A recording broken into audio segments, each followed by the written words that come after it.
মা দুর্গার করুণা এমন পূর্ণভাবে ছিল বিদ্যাপতির উপর, যে নবাব নারীদের স্নান দর্শন করত কাম দৃষ্টিতে, আজ বিদ্যাপতির বিন্দু বিন্দু নয়ন জল করছে ওই দিল্লির দরবারে মা দুর্গার করুণায়। নবাব এসে বিদ্যাপতির চরণটা জড়িয়ে ধরেছে। কবি কি গান শোনালে, কি গান শোনালে তুমি? এমন গান আমি জীবনে শুনি।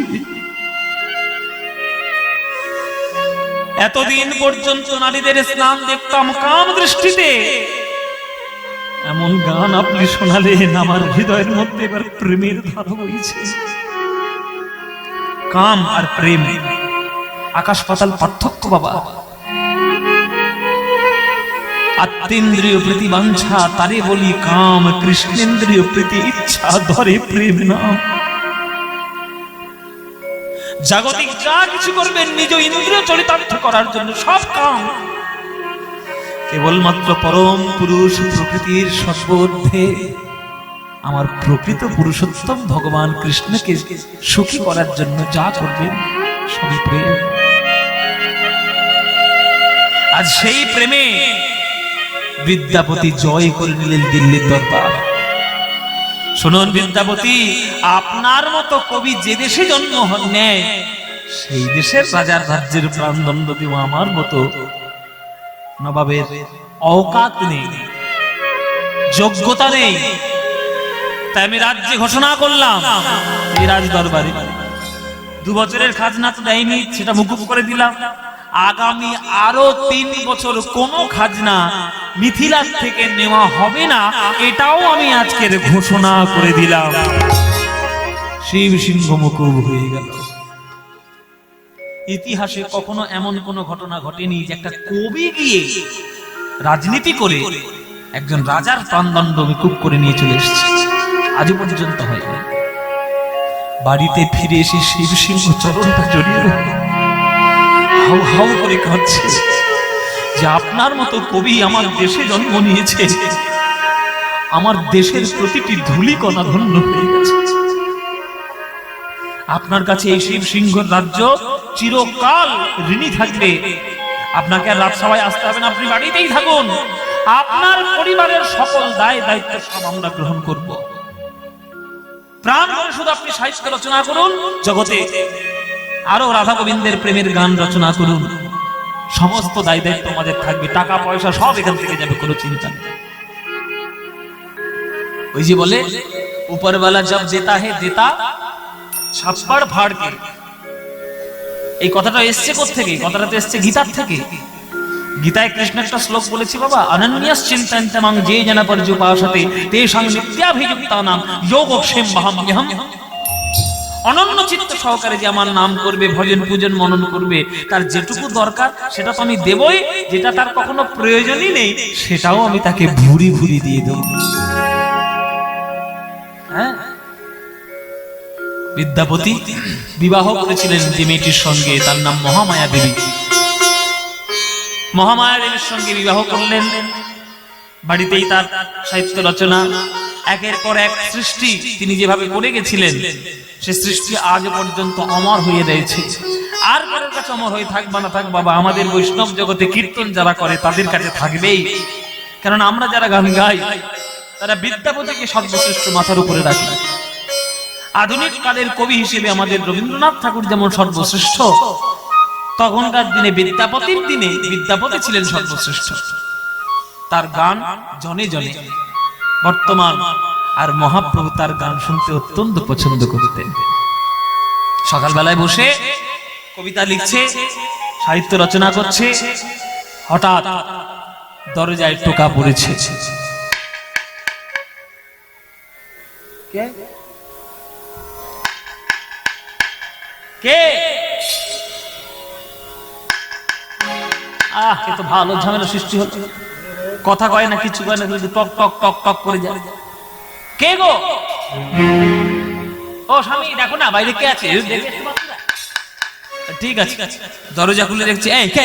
কে তুমি? কদিন স্নান টান করেন ঠিক নেই, গায়ে ধুলো ধুলো ভর্তি হয়ে। তোমার নাম কি? বাবা ঠাকুর। এই গ্রামে আপনি কি বিদ্যাপতি ঠাকুর? হ্যাঁ হ্যাঁ আমি বিদ্যাপতি। কি দরকার তোমার? তুমি কে? কদিন স্নান করনি, গায়ে এত ধুলো কেন? বলে আগে আমি এই জঙ্গলে থাকি, আদিবাসী লোক, হ্যাঁ আমি ওইখানেই থাকি। তো আমার কাজ হচ্ছে লোকের বাড়িতে গিয়ে চাকর বাকর সেবা করা, নৃত্যগিরি করা। কিন্তু আমার একটা আলাদা ধরনের আবেদন রয়েছে যে রাধা গোবিন্দের প্রেমের গান রচনা করে তার কাছে আমি পদাবলী শুনবো, আর তার বাড়িতেই আমি নৃত্যগিরি করে আমার জীবনটা ধন্য করব। তাই আমি আপনার বাড়ি এসেছি। আপনার বাড়িতে যদি চাকর রূপে আমায় রাখেন, আমার জীবনটা কত অন্য হয়ে যাবে।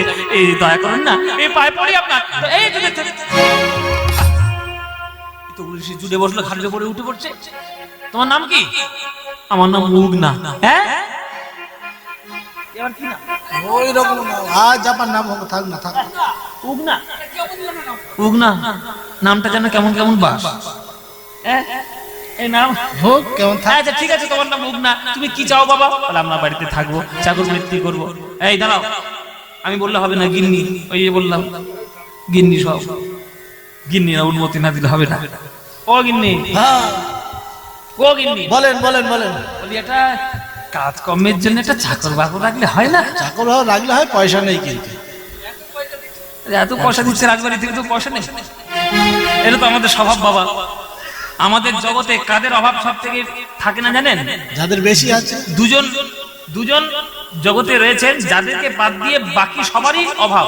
একজন হচ্ছে কুবের আর একজন হচ্ছে লক্ষ্মী। এই দুজনকে বাদ দিলে সারা বিশ্ববাসীর অভাব।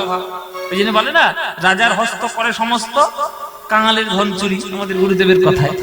এই বলছি কি, একটা রাখা উচিত। ওই বাইরে একজন এসছে, বাইরে একজন এসছে, উগনা তার নাম। ওই উগনা বলে একটা লোক এসছে, তাকে রাখা যাবে? দেখুন কি কাজ করতে পারে আগে দেখুন। আরে সব করবে বলছে। হ্যাঁ হ্যাঁ, তোমার ওই ঝড় ঝাঁট দিয়ে দেবে, বাহ বাহ বাহ বাহ, কুয়ো থেকে জল তুলে দেবে, কাপড় জামা কেচে দেবে, রান্না বান্না করে দেবে, বনের গাছ কেটে দেবে, ভাড়ার ঘরে ইঁদুর ঢুকলে মেরে দেবে। তাহলে থাক থাক থাক, ইঁদুর মারবে যখন থাক। ইঁদুর মারার লোকের অভাব, ইঁদুর মারার এমন লোক রাখার দরকার আছে। এই ওগুলা তুই থেকে যা, তোর মা অনুমতি দিয়েছে, থেকে যা। বলে ঠিক আছে, তোর একটাই কাজ, ঘরে সব কাজ করবি। বলে আমার একটাই কাজ বাবু, আমি সব ঘরের কাজ করে দিয়ে শুধু একটা করে গান আপনার কাছে রোজ শুনবো। আরে ঠিক আছে, তাই করবি, কোনো চিন্তা নেই। এই বলে উগনা বলে ব্যক্তিটি বিদ্যাপতির বাড়িতে চাকর হিসেবে নিযুক্ত হয়ে রয়ে গেল। চাকর হিসেবে নিযুক্ত হয়ে রয়ে গেল, তার ঘরের সমস্ত কাজ করে দেয়। একদিন দুপুর বেলায় এই মহামায়া দেবী বলছে, এই যে ঘরে অন্নের দানা নাই, যাও হাঁড়িতে শুধু জল ফুটছে, যাও বাজার করে নিয়ে হাট থেকে। হাট আগেকার দিনের হাট এখনকার দিনেও হয়, একটা জায়গায় সমস্ত দোকানদার এসে বসে, সেখান থেকে বাজার করে। উগনা বিদ্যাপতি মিলে বাজার করতে চলেছে হাটে। আর বিহারটা জেনে রাখবেন বাবা, ঠান্ডাও যেমন পড়ে তেমন গরমটাও তেমন পড়ে, ঠিক আপনাদের বোলপুরের মতো। আপনাদের বোলপুর সাংঘাতিক বাবা, সব দিক দিয়ে শ্রেষ্ঠ। একবার কবিগুরুর জায়গা, যেমন গরম তেমন ঠান্ডা। এই বোলপুরের মতো অবস্থা। রাস্তা দিয়ে যাচ্ছে, প্রচন্ড কাঠ ফাটা তাপ, প্রচন্ড রৌদ্র। উগনা কেন এত বেলায় বেরোতে গেলে? তোর মা একটু সকাল সকাল বলতে পারে না? এই মাথার উপর সূর্য উঠেছে, আর যাওয়া যায়? আর যাওয়া যাবে না। এই বড্ড রোদ। এই সামনে একটা বট গাছ এসছে রে, এই বট গাছের তলায় একটু বসি। নিমের হাওয়া আর বটের ছায়া, এই দুটোই প্রত্যেকটা জীবনের ক্ষেত্রে উপকারী। বট গাছের তলায় বসে জিরিয়ে নিচ্ছি। কবির মন বাবা, কখন কি উদয় হবে কোনো ঠিক নেই। গাছের তলার ছায়ায় বসে ওই যে মনটা শীতল হয়ে যাচ্ছে। এ হোক না, এই কি সুন্দর বটের ছায়া রে, এই বট গাছের ছায়ায় বসে কি সুন্দর একটা গান মনে পড়ছে। গান গান, কাগজ কলম তো নিয়ে আসিনি, কি হবে? গানটা মুখস্থ রাখবে কি করে? উগনা বলছে আপনার কোনো চিন্তা নেই, আপনি বলুন গানটা, আমি মুখস্থ করে রাখবো। তুই মুখস্থ করে রাখতে পারবি? হ্যাঁ হ্যাঁ, আপনি যা বলুন আমি মুখস্থ করে রাখবো। ঠিক আছে, তাহলে ভালো করে গানটা শোন। মায়েরা বট গাছের তলায় বসে আজকের গান গাইছে বিদ্যাপতি। ও হে রাধা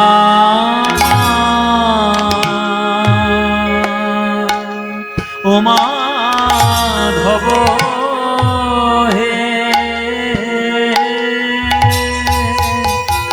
বহুত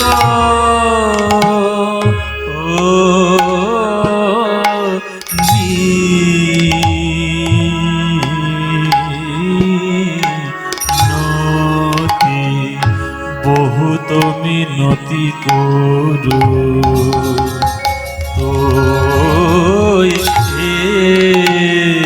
ও হে রাধা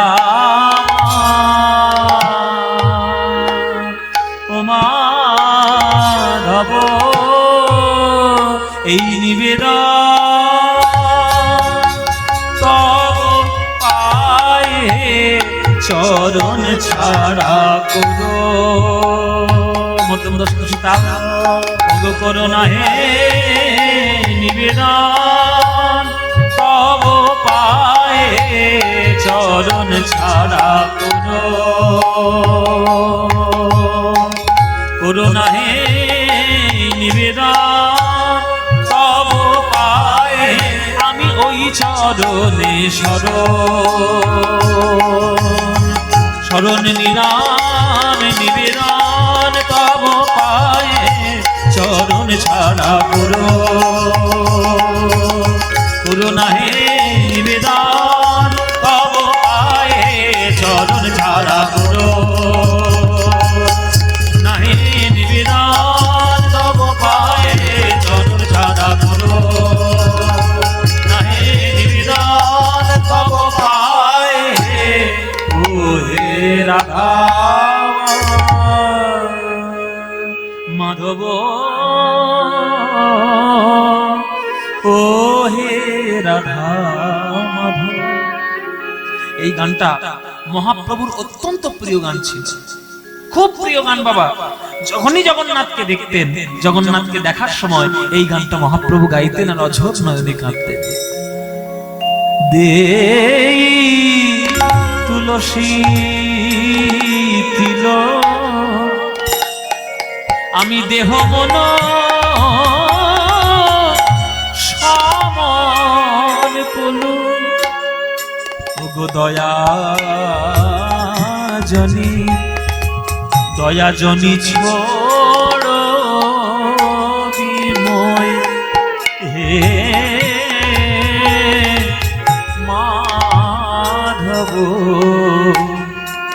ওগো আমায় দয়া ছেড়ো না হে আমায় দয়া ছেড়ো না হে আমায় দয়া ছেড়ো না হে ওগো আমি চির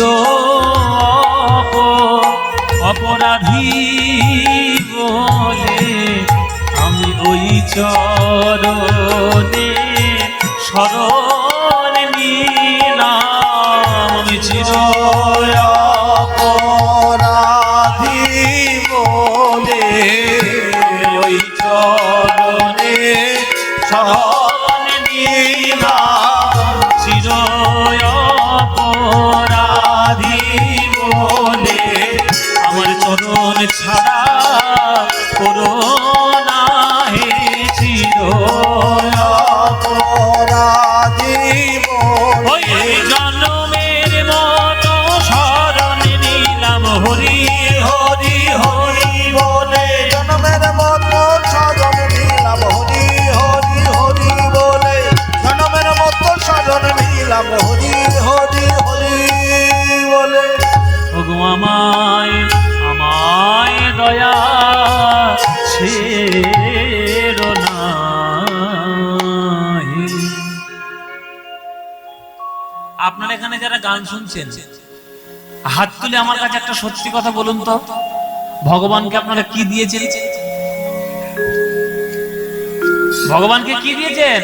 এই যে ঘুমা খুঁটিতে খুব ঘুম দিচ্ছে, গায়ে জল ছড়াতে বড় এক্ষুনি বলো তোমরা ভগবানকে কি দিয়েছো বলো? বাতাসা নকুল দানা, হ্যাঁ বাতাসা নকুল দানা। বলে বাতাস আর নকুল দানা, এটাই তো সবাই দেয়। আর কি দেবো? হ্যাঁ ভক্তিহীন প্রণাম। শুধু গিয়ে মন্দিরে মাথা ঠুকেছে, ঠিক মাথা ঠুকে ঠুকে মাথা ফাটিয়ে ফেলেছে। মাথা ফাটিয়ে ফেলে কি চেয়েছে জানো? ঠাকুর গাড়ি দাও, বাড়ি দাও, জমি দাও, জায়গা দাও, ছেলে দাও, মেয়ে দাও, চাকরি দাও, ব্যবসা দাও। 2 তলা ঘর আছে যেন 5 তলা হয়ে যায়, 1 লাখ টাকা আছে যেন 10 কোটি হয়ে যায়। শুধু চাওয়া চাওয়া চাওয়া, শুধু চাওয়া। কেউ অস্বীকার করতে পারবে? আমি নিজেই অস্বীকার করতে পারবো না, তাই আমি আগে থেকে হাতটা গুটিয়ে রেখেছি। আপনি আচরি ধর্ম অপরে শিখায়, নিজে না করে অন্য শেখানো না যায়। আমি নিজে হাতটা গুটিয়ে নিয়েছি, আমিও চাই। কেননা আমরা হলাম সাধারণ জীব, চাওয়াটাই আমাদের ধর্ম। যে যেখানে পাই সেখানে ভগবানের কাছ থেকে শুধু চেয়ে নি। দেখবেন বিভিন্ন কালী মন্দিরে গিয়ে শুধু সুতো বাঁধা ঢিল বাঁধা, শুধু সুতো বাঁধা ঢিল বাঁধা। মা আমার এটা দাও, মা আমার এটা দাও। মায়ের খেয়ে দিয়ে কাজ নেই? তোর জমি জায়গা দেওয়ার জন্য মা কি দপ্তরখানা করলে বসে রেখেছে নাকি? যদি মায়ের কাছ থেকে এইগুলো চাইলে জীবনে উন্নতি হতো, তাহলে আমাদের থেকে কোটি গুণ বুদ্ধিমান ছিল নরেন্দ্রনাথ দত্ত।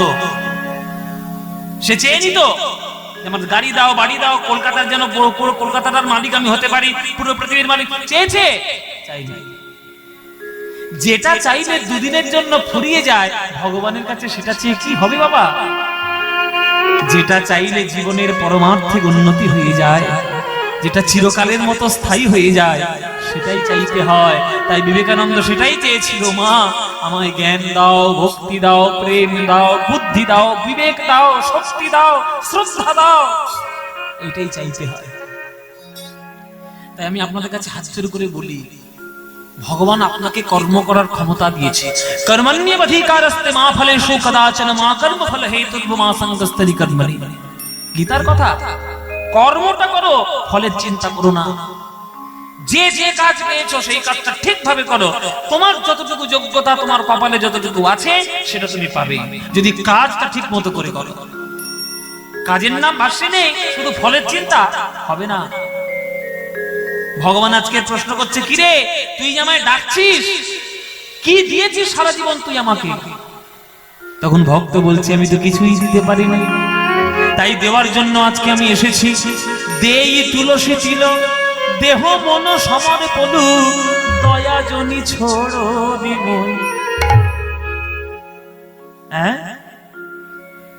আমি কি দিয়েছি? শোনো, ভগবান যখন প্রশ্ন করছে যে তুই আমাকে কি দিয়েছিস, কি দিয়ে তোকে ভালোবাসবো। একটা বাবা যদি অফিস থেকে বাড়িতে ফেরে, তাহলে বাবাটা ছেলের জন্য 1 ভাঁড় রসগোল্লা কিনে নিয়ে যায়, বলে আমার ছেলে খেতে খুব ভালোবাসে। ছেলে যদি ওই ভাঁড় থেকে রসগোল্লাটা তুলে নিজে খাওয়ার আগে বাবার মুখেই তুলে দেয়, তখন বাবার মুখটা আনন্দে ভরে যায়, তাই না? গণইতে দোষ গুণলেশ না পাওবি, গণইতে দোষ গুণলেশ না পাবি। গণইতে দোষ গুণলেশ না পাওবি, জব তুহু করবি বিচার, জব তুহু করো বিচার। কি বললাম বাবা? মিষ্টি গালে দেওয়া। ছেলে যদি মিষ্টিটা বাবার মুখে তুলে দেয়, তাহলে বাবার কত আনন্দ যে ছেলে আমার কষ্ট বুঝেছে, মিষ্টি নিজে খাওয়ার আগে আমায় দিয়েছে। তেমনি যা কিছু আপনি ক্ষমতা পেয়েছেন সব ভগবানের দেওয়া। কথা বলার ক্ষমতা, চলার ক্ষমতা, দেখার ক্ষমতা, প্রাণ নেওয়ার ক্ষমতা, সৃষ্টি করার ক্ষমতা সব ভগবানের থেকে পেয়েছেন। সেই সমস্ত ক্ষমতা দিয়ে যদি আপনি যে কোনো কাজ করার আগে আপনি আগে যদি ঈশ্বরকেই সেই ক্ষমতাটি প্রদান করেন, তবেই তো আপনি ধন্য। কিন্তু করেননি তো কোনোদিন। গণইতে দোষ গুণলেশ না পাবি, জব তুহু করবি বিচার, জব তুহু করো বিচার। আমার গুণ তো কিছুই পাবে না মাধব, আমার গুণ তো কিছু পাবে না মাধব। কেবল রাশি রাশি দোষ পাবে, কিন্তু গুণ তো কিছুই পাবে না মাধব। বলে রাশি রাশি দোষ পাবে, গুণ তো কিছু পাবে না মাধব। ওগো তুহু জগন্নাথ জগতে কহয়সী, তুহু জগন্নাথ জগতে কহয়সী, তুহু জগন্নাথ জগতে কহয়সী, তুহু জগন্নাথ জগতে কহয়সী।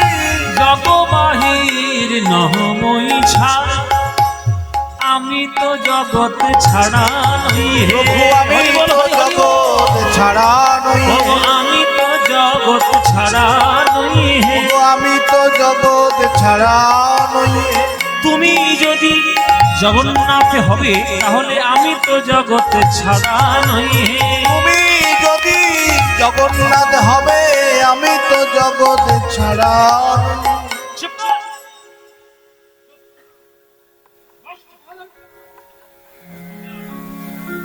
ভগবানের সঙ্গে তর্ক করবে এত বড় ক্ষমতা? ভগবানের সঙ্গে তুই তর্ক করছিস আমার সঙ্গে? সমস্ত ক্ষমতা দিয়ে তুই অপব্যবহার করেছিস। মানুষকে আমি স্বাধীন দিয়েছি, মানুষকে স্বাধীনতা দিয়েছি, মানুষের দেহের মতো অন্য কোনো জীব দেহ পায়নি, কিন্তু মানুষ তার দেহটা পেয়ে যতটা অপব্যবহার করেছে, অন্য কোনো জীব কিন্তু অতটা অপব্যবহার করেনি। ভালো করে ভেবে দেখবেন বাবা, কথাগুলো একটু গা জ্বালা ধরানো কথা, গায়ে জ্বালা ধরানো কথা। মানুষ নিজের শরীরটা পেয়ে স্বাধীন হয়ে যতটা অপব্যবহার করে, অন্য কোন জীব কিন্তু অপব্যবহার করে না। পশু তার পশুত্বকে নষ্ট করেনি কখনো, জল তার তরলতাকে নষ্ট করেনি কখনো, পাথর তার কঠিনতাকে নষ্ট করেনি কখনো, কিন্তু মানুষ তার মনুষ্যত্বকে দিন দিন রোজ রোজ নষ্ট করছে। পুণ্যের সিকি মাত্র নেই, আর তুই এত বড় বড় তর্ক করছিস আমার সঙ্গে। এই তর্ক করার অপরাধে আমি যদি আগামী জন্মে তোকে আর মানুষ করে জন্ম না দিই, তর্ক করবি কি করে? ভক্ত বলছে, হে প্রভু, সামনের জন্মে যদি মানুষের দেহ না পাই, তাহলে সামনের জন্মের মনের কথা আজ তোমায় বলে গেলাম। কি এ মানুষ পশু পাখি, কি এ জনমিয়ে, কি এ মানুষ পশু পাখি, কি এ জনমে, অথবা কীট পতঙ্গে। যদি তুমি আমায় গাছপালা করে জন্ম দাও, তাহলে আমায় দয়া করে তুলসী গাছ করে জন্ম দিও, তাহলে পাতা মঞ্জরি দিয়ে তোমার সেবা করব, কাঠ হয়ে ভক্তদের গলায় মালা হব। যদি পোকামাকড়ে করে জন্ম দাও, তাহলে মৌমাছি করে জন্ম দিও, মধু আহরণ করে সেই মধু দিয়ে তোমার সেবা করব। যদি তুমি জলের প্রাণী করে জন্ম দাও, দয়া করে যেন শঙ্খ করে জন্ম দিও, মন্দিরে তোমার আরতি যখন হবে তখন ফুৎকার বেজে উঠবে। যদি পাখি করে জন্ম দাও, যেন ময়ূর করে জন্ম দিও, পেখমের পালক হয়ে তোমার মাথায় চূড়া হয়ে শোভা পাবো। যদি পশু করে জন্ম দাও, গাভী রূপে জন্ম দিও আমার, তাহলে গাভীর দুগ্ধ হয়ে প্রসাদ হয়ে তোমার চরণে পড়ব। আর মরণ হলে চর্ম দিয়ে মৃদঙ্গ তৈরি হয়ে হরিনাম সংকীর্তনে বাজাতে কাজে লেগে যাব। কর্ম বিপাকে আমার গতাগতি পুন পুন, কর্ম বিপাকে গতাগতি পুন পুন, মতি রহু তুয়া পর সঙ্গে, আমার মতির তুয়া পর সঙ্গে। হে গোবিন্দ, আমি পশু হই, গাছ হই, মাছ হই, শাঁখ হই, পতঙ্গ হই, পশু হই, পাখি হই, যা হই, আমি যে রূপেই জন্ম নিই না কেন, যেন তোমার পদে মতি থাকে। প্রভু তোমার পদে মতি থাকে, যেন তোমার পদে মতি থাকে। তোমার পদে মতি থাকে। আমি যে রূপেই জন্ম নিই না কেন যেন হরি হরি বলতে পারি যে রূপে জনম লীলা কেন হরি সেবা করতে পারি যে রূপে জনম লীলা কেন হরি সেবা করতে পারি যে রূপে জনম লীলা কেন মতির তুয়া পর সঙ্গে মতির তুয়া পর সঙ্গে ভণয়ে বিদ্যাপতি অতিশয় কাতর ভণয়ে বিদ্যাপতি বিষয় কাতর তরইতে ভব সিন্ধু হৃদয়তেই ভব সিন্ধু তুবা পদ পল্লব করুয় অবলম্বন তুয়া আপন পল্লব করু অবলম্বন তিলয়াধ দেহ দিন বন্ধু তিলয়াধ দেহ দিন বন্ধু আমায় দান করো হে দান দান করো হে এক বিন্দু কৃপা দান করো হে এক বিন্দু বিন্দু কৃপা দান করো না না ফুরাবে না হে ফুরাবে না হে এক বিন্দু দানে সিন্ধু ফুরাবে না হে এক বিন্দু দানে সিন্ধু ফুরাবে না ও এক বিন্দু দানে সিন্ধু হে কৃষ্ণ করুণা সিন্ধু এক বিন্দু দানে সিন্ধু হে কৃষ্ণ করুণা সিন্ধু এক বিন্দু দানে সিন্ধু হে কৃষ্ণ করুণা সিন্ধু এক বিন্দু দানে সিন্ধু হে কৃষ্ণ করুণা এক বিন্দু দানে সিন্ধু ফুরাবে না হে ফুরাবে না হে তিলয়াধ দেহ দিন বন্ধু তিল আধো দেহ দিন বন্ধু দিন বন্ধু দিন বন্ধু তিলয়াধ দেহ দিন বন্ধু দিন বন্ধু দিন বন্ধু দিন আধো দেহ দিন বন্ধু দিন বন্ধু দিন বন্ধু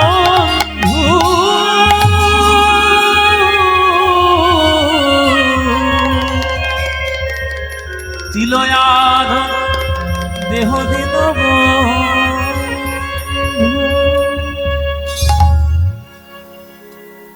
ওই বট গাছের তলায় বসে এই গান গাইছে উগনা এই উগনা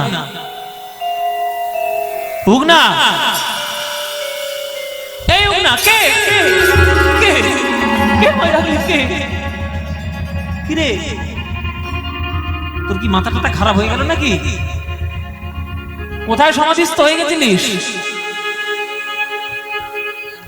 গান শুনে উগনা সমাধিস্থ হয়ে গেছে বাবা ঠাকুর কি গান আপনি শোনালেন আমার মনে হলো যেন আমি গান শুনলাম না স্বর্গমর্ত পাতালে যেন আমার কাছে ত্রিভুবনে এক হয়ে গেল ভালো লেগেছে হ্যাঁ ভালো তো লেগেছে বলে তোর তো ভালো লেগেছে আর আমার যে গলা ফেটেছে যা জল নিয়ে যা এই জল নিয়ে আয় গলা পিপাসায় ফিরে যাচ্ছে জল নিয়ে আয় বসা বসা জল হরি বল বাবা উগনা ছুটলো জল আনতে গরম পড়েছে তো গান গাইতে গাইতে গলাটা একটু শুকিয়ে গেছে জল তো লাগবে এই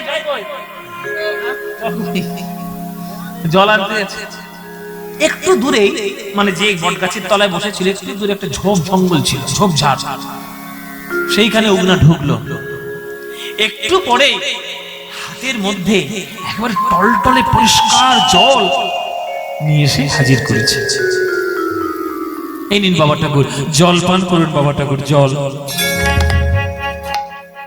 এই জল কোত্থেকে পেলি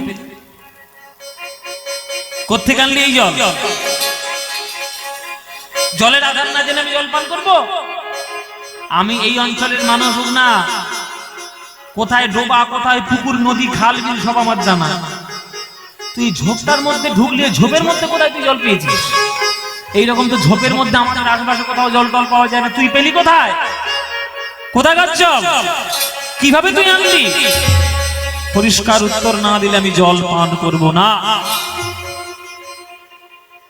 তখন ওই উগনা বলছে বাবা ঠাকুর তুমি সন্দেহ প্রকাশ করো না এই জল যা তা জল নয় তুমি আমার মালিক তুমি আমার প্রভু আর আমি তোমার দাস আমি দাস হয়ে কি প্রভুর কোনো ক্ষতি করতে পারি? এ কোনো সাধারণ জল নয়, তুমি নির্দ্বিধায় পান করো। না, পান করবো না। কোথাকার জল না জল আমি না জেনে আমি পান করবো?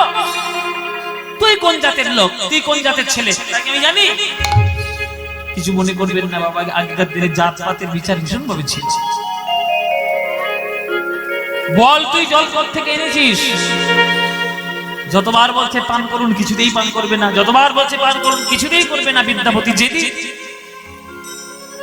তখন ওগোনা বলছে, বাবা ঠাকুর তুমি তাহলে আমায় বলতে বাধ্য করছো।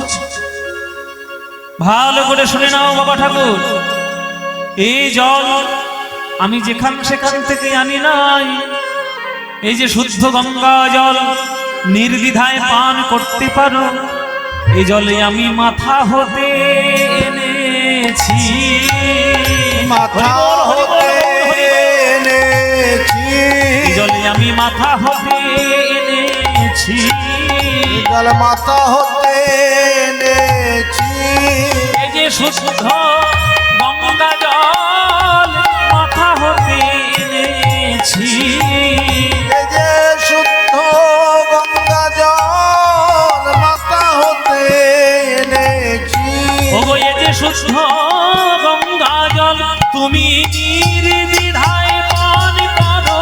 এই যে শুদ্ধ গঙ্গা জল নির্দ্বিধায় পান করো, এই যে শুদ্ধ গঙ্গা জল নির্দ্বিধায় পান করো, এই যে শুদ্ধ গঙ্গা জল নির্দ্বিধায় পান করো, এই যে শুদ্ধ গঙ্গা নির্দ্বিধায় পান করো। আমি মাথা হতে এনেছি। কে মাথা হতে নিয়ে এসছো? মাথা হতে গঙ্গা জল? এ তো বিশ্ব ব্রহ্মাণ্ডে একমাত্র একজনেরই আছে, সে আমার দেবতা দেবাদিদেব, আমার দেবতা, আমার প্রাণের ঠাকুর, আমার দেবাদিদেব মহাদেব। তাহলে তুমি কে? কে মায়েরা? মাথা হতে গঙ্গা জল কে? বিদ্যাপতি, যেদিন দৈববাণী করেছিলাম তুমি বলেছিলে না আমি দেখা কেন দিলাম না? আজকের দিনটার অপেক্ষায় আমি ছিলাম। এইবার দেখো আমার স্বরূপ, আমি কে। মায়েরা উলুধ্বনি দিন জোরে। তবে লোক না দেখাইল আপন স্বরূপ, তবে যুগ না দেখাইল আপন স্বরূপ, তবে যুগ না দেখাইল আপন স্বরূপ, তবে যুগ না দেখাইল আপন স্বরূপ। এই যে দেবাদিদেব মহাদেব হয়, হরি বল হরি বল। যে দেবাদিদেব মহাদেব হয় অনুরূপ, যে দেবাদিদেব মহাদেব হয় অনুরূপ। দেবাদিদেব মহাদেব হয় অনুরূপ। প্রভু আমায় ক্ষমা করো, প্রভু আমায় ক্ষমা আমার চরণ চিনতে পারি নাই, প্রভু আমায় ক্ষমা করো। চরণ চিনতে পারি নাই, প্রভু আমার ক্ষমা। আমার চরণ চিনতে পারি নাই, চরণ জীবন হিয়ায় ধরে, চরণ চিনতে পারি নাই, চরণ জীবন হিয়ায় ধরে। চরণ চিনতে পারি নাই, চরণ যুগল হিয়ায় ধরে, চরণ চিনতে পারি নাই, প্রভু আমার ক্ষমা। প্রভু আমায় ক্ষমা কর। উগ্রা যেই দেবাদিদেব মহাদেব রূপ ধারণ করেছে, এক হাতে ত্রিশূল ভয় মুদ্রা দেয়, অমনি বিদ্যাপতি পায়ে পড়ে গিয়েছিল। প্রভু গো, এ তুই আমার কি করলে? প্রভু গো,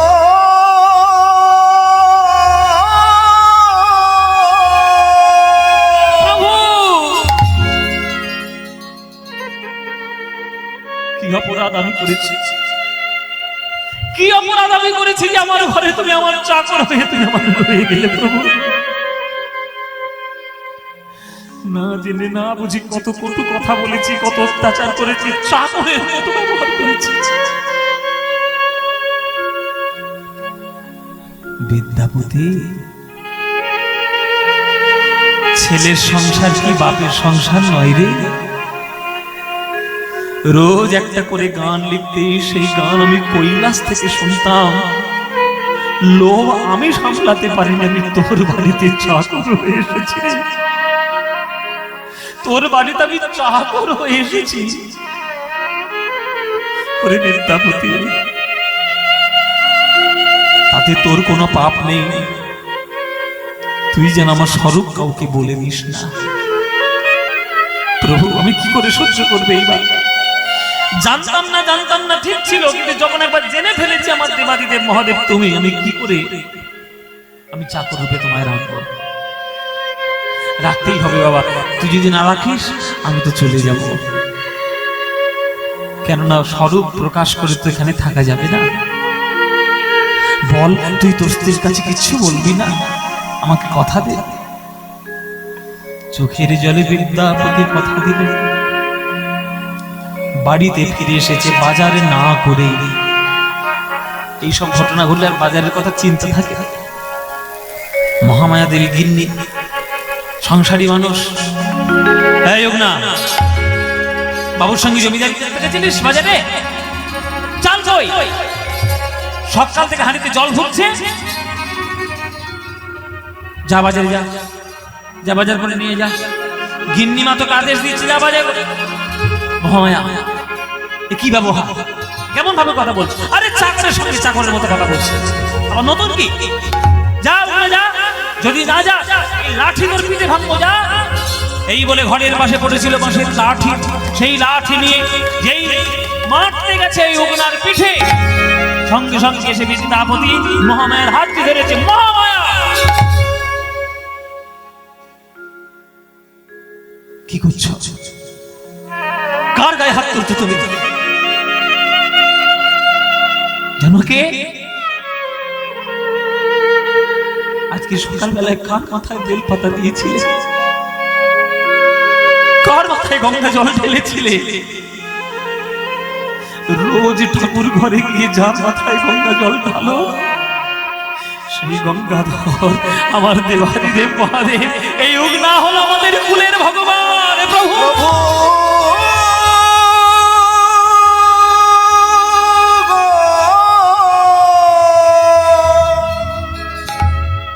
স্বামী স্ত্রী আছাড় খেয়ে পড়ে গেলে উগনার চরণে।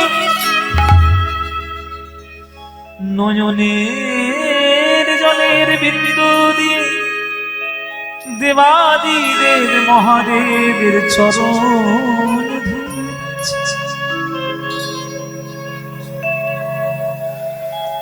বিদ্যাপতি মহামায়া যত না কাঁদছে বাবা, দেবাদেব দেব মহাদেব তার থেকে বেশি কাঁদছে। ওরে বিদ্যাপতি, তোকে বারবার বললাম যে তুই আমার স্বরূপ প্রকাশ করিস, তুই বলে দিলি। আর আমি থাকতে পারবো না বাবা, আর আমি থাকতে পারবো না। কেননা আজ তুই জেনেছিস, তোর স্ত্রী জেনেছে, কাল পাড়া প্রতিবেশীর লোক জানবে, পরের দিন সবাই জেনে যাবে। এইবার আমার বিদায় দে। না প্রভু, একবার যখন চরণ পেয়েছি আর বিদায় দেবই না তোমাকে, তুমি আমাদের কাছেই থেকো। না, পারবো না। আমি তাহলে আমার গান তুমি শুনবে না প্রভু? নিশ্চয়ই শুনবো। যে বট গাছের তলায় বসে তুই আমায় গান শুনিয়েছিস, আমাকে সমাধিস্থ করেছিস, সেই বট গাছের তলা থেকে কিছু দিনের মধ্যেই আমি প্রকাশিত হব পাতাল বেদী পাতালেশ্বর মহাদেব রূপে।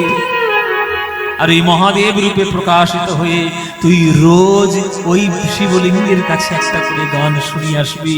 তোর গান আমি কৈলাস থেকে শুনবো, রোজ তোর গান শুনে আমার হৃদয় পাবন করব। কিছুদিনের মধ্যেই সেই বট গাছের তলা থেকে পাতাল ভেদী মহাদেব প্রকাশিত হলেন বাবা। একবারে মাটি ফোড়ে ভেদ করে পাতালেশ্বর মহাদেব উঠেছিলেন। সেই পাতালেশ্বর মহাদেব এখনো পর্যন্ত সেই বটগাছের তলায় বর্তমান। আপনারা এখানে ওখানে সেখানে ছুটে যান, পয়সা খরচা করে তীর্থ করেন, যদি কখনো সময় পান আপনারা প্রাণ ভরে গিয়ে একবার দেখে আসবেন আমাদের এই বিদ্যাপতির লীলাক্ষেত্র। সেই মন্দিরে বিদ্যাপতি পদাবলী লিখছে, আর পাশে উগনার চাকরগিরি করে কাজ করছে, সেই মূর্তি এখনো আছে। আর প্রত্যেকটি পদাবলী পাথরে খোদাই করে লিখে একবারে মন্দিরের গায়ে লিখে দেওয়া রয়েছে। আর সমস্তিপুর বলে যে জায়গাটা, সেই সমস্তিপুর, বিহারের সমস্তিপুর, এই সমস্তিপুরে বিদ্যাপতির সমাধিস্থল এখনো পর্যন্ত সেখানে আছে। যে বিদ্যাপতির গানে স্বয়ং মহাপ্রভু সন্তুষ্ট, যে বিদ্যাপতির গানে স্বয়ং মহাদেব সন্তুষ্ট, যে বিদ্যাপতির গানে আজ সারা বিশ্ববাসী প্রেমের বন্যা তাদের হৃদয়ে বয়, সেই বিদ্যাপতির চরণে সবাই বলে প্রণাম জানাবেন। এই রকম কবি ভূভারতে আর কখনো জন্মগ্রহণ করবেন না। তাই মায়েরা, সেই বিদ্যাপতির কথা আজকে আস্বাদন করলাম। আপনারা ধৈর্য ধরে এত রাত পর্যন্ত এত সংখ্যক ভক্ত মিলে শুনলেন। নিতাই গৌর প্রেমানন্দে হরি বল। সবাই মিলে একটু বিদ্যাপতির নামে জয়ধ্বনি দেবেন। বলুন, বিদ্যাপতি মহাকবি কি, মহাকবি বিদ্যাপতি কি, মহাকবি বিদ্যাপতি কি। আমরা আস্বাদন করলাম বিদ্যাপতির কথা। পরবর্তী সম্প্রদায় এক্ষুনি চলে আসবে, রাসলীলা তারা আস্বাদন করাবেন। সেই রাসলীলার আগে আমাদের ছোট্ট করে একটা রূপের একটা গান আমরা গেয়ে দিয়ে আমাদের দায়িত্ব আজকের মতো পালন করব। সখীরে দেখিনো ঘাটের কোলে, সখীরে দেখিনো ঘাটের কোলে, সখীরে দেখিনো ঘাটের কোলে, সখীরে দেখিনো ঘাটের প্রয়াগে ত্রিবেণী শুনো গো সজনে, প্রয়াগে ত্রিবেণী শুনো গো সজনী, প্রয়াগে ত্রিবেণী শুনো গো সজনে, প্রয়াগে ত্রিবেণী শুনো গো সজনী, দেখি মন মধু ভুলে, দেখিনো ঘাটের কোলে। সদা আসর ছেড়ে একদম নড়বে না। ঘরে যা টোটো ধরবে, না একদম না, চুপচাপ বসো এখানে। প্রেমানন্দ দাস বাবাজি এক্ষুনি আপনাদের সামনে আসবে। কর্তৃপক্ষ, গান তো ধরেই রাখবো, এক্ষুনি আসবে আপনাদের সামনে গান শোনাবে। কর্তৃপক্ষকে বলছি আর আপনারা পরবর্তী রাসলীলা সম্প্রদায়কে করবেন। নিয়ে আসুন। দেখিনো ঘাটের কোলে, নিচে সরস্বতী, উপরে যমুনা, যমুনা, নিচে সরস্বতী, উপরে যমুনা, পাশেতে গঙ্গা বয় গো, নিচে সরস্বতী, উপরে যমুনা, পাশেতে গঙ্গা বয় গো, ত্রিবেণী উপরে দুই তরু শোভে, ত্রিবেণী উপরে দুই তরু শোভে, ত্রিবেণী উপরে দুই তরু শোভে, ত্রিবেণী উপরে দুই তরু শোভে, কিবা অপরূপ শোভা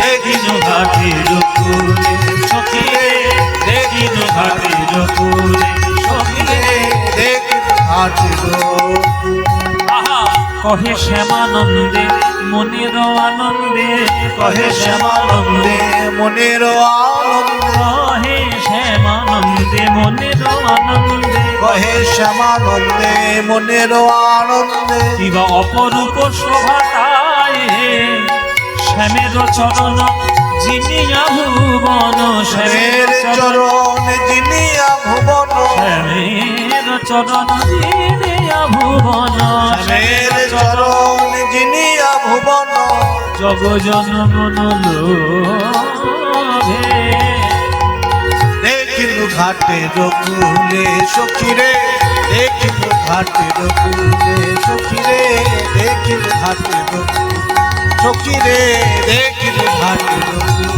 সখীরে, দেখিনু আহা দেখিনো ঘাটের কুলে গো, সখী দেখিনু ঘাটের কুলে গো, সখী দেখিনো ঘাটের কুলে গো, দেখিনু ঘাটের কুলে গো, দেখিনো ঘাটের কুলে, সখী দেখিনো ঘাটের কুলে, দেখিনো ঘাটের কুলে, সখী রে দেখিনো ঘাটের কুলে। রূপের গান আস্বাদন করলাম, এরপর থেকে রাসলীলা আস্বাদন করবেন। যাওয়ার সময়টা ভজন গাইতে গাইতে বিদায় নেব।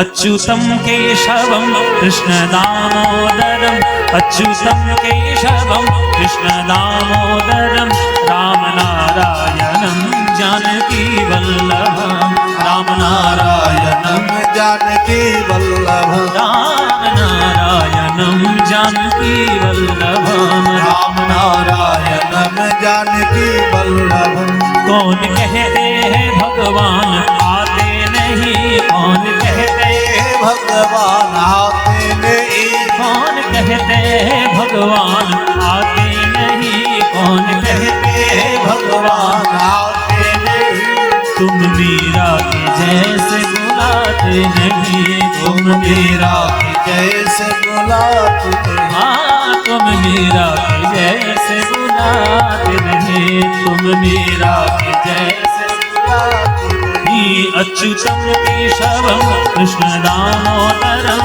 अच्युतम केशवम कृष्ण दामोदरम राम नारायणं जानकी वल्लभम राम नारायणं जानकी वल्लभं कौन कहते हैं भगवान खाते नहीं कौन कहते हैं भगवान खाते नहीं कौन कहते हैं भगवान खाते नहीं कौन कहते भगवान खाते नहीं वीर शबरी के जैसे खिलाते नहीं वीर शबरी के जैसे खिलाते नहीं वीर शबरी के जैसे खिलाते नहीं वीर शबरी के जैसे खिलाते नहीं अच्युतम केशवम कृष्ण दामोदरम अच्युतम केशवम कृष्ण दामोदरम राम नारायणं जानकी वल्लभं राम नारायणं जानकी वल्लभं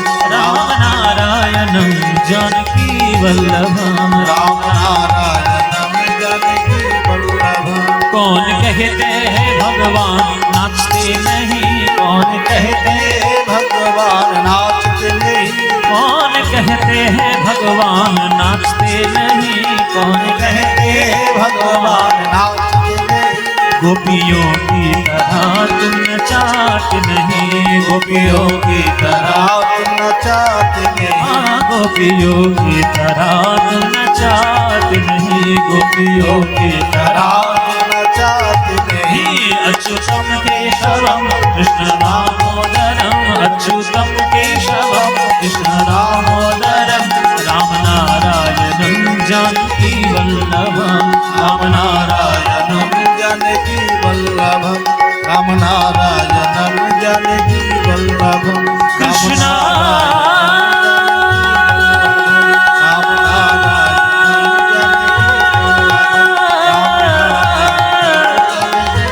कृष्ण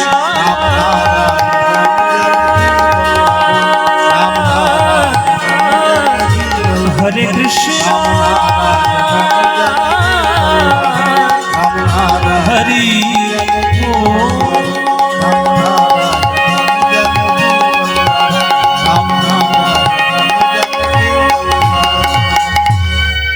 প্রেমানন্দে মেতে হরি বলো হরি নামের বন্যা জেলো পরবর্তী সম্প্রদায় চলে আসো হরি নামে বন্যা যে প্রেমানন্দে মেতে হরি বলো হরি নামের বন্যা জেলো প্রেমানন্দে মেতে হরি বলো ওই দয়ালে গৌরে নিত্যানন্দ প্রেমে সাঁতারে দিল দয়ালে গৌরে নিত্যানন্দ প্রেমে সাঁতার দিল হরি নামের বন্যা জেলো প্রেমানন্দে মেতে হরি বলো হরি নামের বন্যা জেলো প্রেমানন্দে মেতে হরি বলো হরি নামে বন্যা যে এমন বন্যা দেখি নাই মানুষ শুকনাকে তলায় ডুবল নদের পুরুষ নারী জাতির বিচার নাই এমন বন্যা দেখি নাই মানুষ শুকনাকে তলায় ডুবল নদের পুরুষ নারী জাতের বিচার না ওই হরিদাস সে কাজের ছেলে সেও বুঝি ডুবে গেল হরিদাস সে কাজীর ছেলে সে বুঝি ডুবে গেল হরি বলে রে হরিদাস হরি বলে রে হরিদাস ওই হরিদাস কাজের ছেলে সেও বুঝি ডুবে গেল হরিদাস সে কাজীর ছেলে সে বুঝি ডুবে গেল হরি নামের বন্যা জেলো প্রেমানন্দে হরি বলো হরি নামের বন্যা জেলো প্রেমানন্দে হরি বলো হরি নামের বন্যা জেলো ও যেন জনম জনম গাইব জনম জনম গাইব মধুমাখা হরি নাম জনম জনম গাইব মধুমাখা হরি নাম জনম জনম গাইব মধুমাখা নামে জগৎ ডুবে গেল মধুমাখা হরি নাম পাপী দাবি উদ্ধার হলো মধুমাখা হরি নাম পাপী দাবি উদ্ধার হলো মধুমাখা হরি নাম বাহু তুলে হরি বলো মধুমাখা হরি নাম প্রেমানন্দে হরি বলো মধুমাখা হরি নাম হরি বল হরি বল হরি বল হরি বল হরি বল হরি বল হরি বল হরি বল হরি বল হরি বল হরি হরি বল রাধে শ্যাম রাধে শ্যাম রাধে শ্যাম। হ্যালো।